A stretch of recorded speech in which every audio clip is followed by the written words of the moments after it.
The US military struck 3 nuclear sites in Iran, directly joining Israel's war aimed at decapitating the country's nuclear program.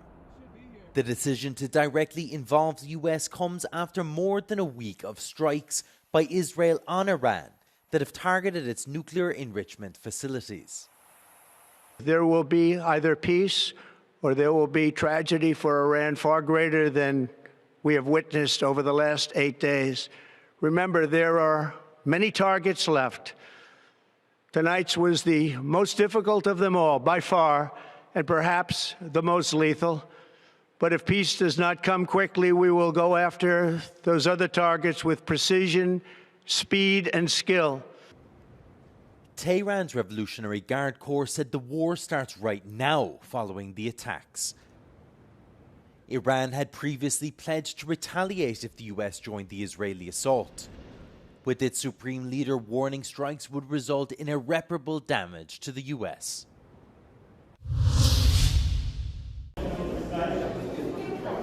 Key Belarus opposition figure Sira Tishkanowski forgot how to speak in prison, says Franak Vyakorka, chief of staff to opposition leader Svetlana Tsikhanouskaya.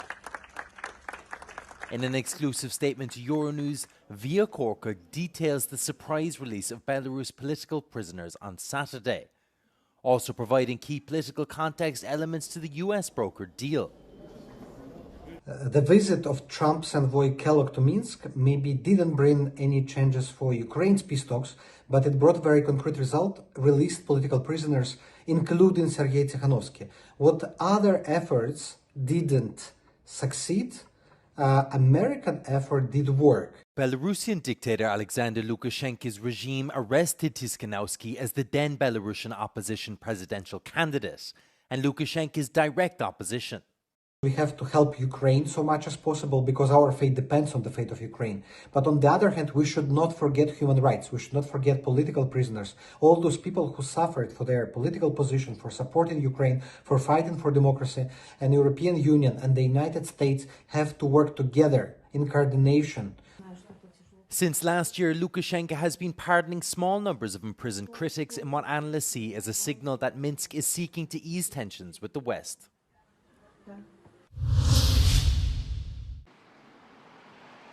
Polish Prime Minister Donald Tusk and President Andrzej Duda clashed publicly over the outcome of the country's recent presidential election, amid reports of vote counting irregularities. Tusk addressed Duda, President-elect Karol Nawrocki and the opposition Law and Justice Party leader on X. He asked whether they were interested in learning the real vote count and said the honest have nothing to fear.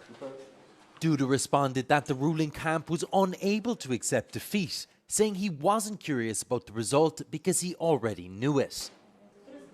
Nawrocki won just under 51% of the vote in the recent presidential runoff election, according to the final vote count. However, local media have reported counting errors in several areas, including Krakow.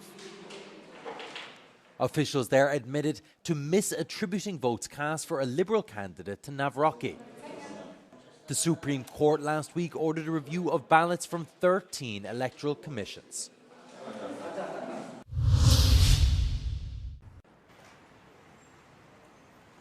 The European Commission intends to withdraw a proposal aimed at combating so-called greenwashing from the broader European Green Deal legislative framework. The greenwashing proposal was designed to ensure companies' environmental claims are accurate, substantiated, and independently verified. It's the latest in a series of rollbacks of major Green Deal initiatives and came as a surprise decision ahead of a final meeting scheduled for Monday, which was expected to give the proposal the green light. According to parliamentary sources, MEPs still intend to proceed with the trilogue negotiations on Monday, and some expressed frustration at what they see as a unilateral and premature move. Beyond the immediate legislative impact, the move raises broader questions about the Commission's authority to retract its own proposals.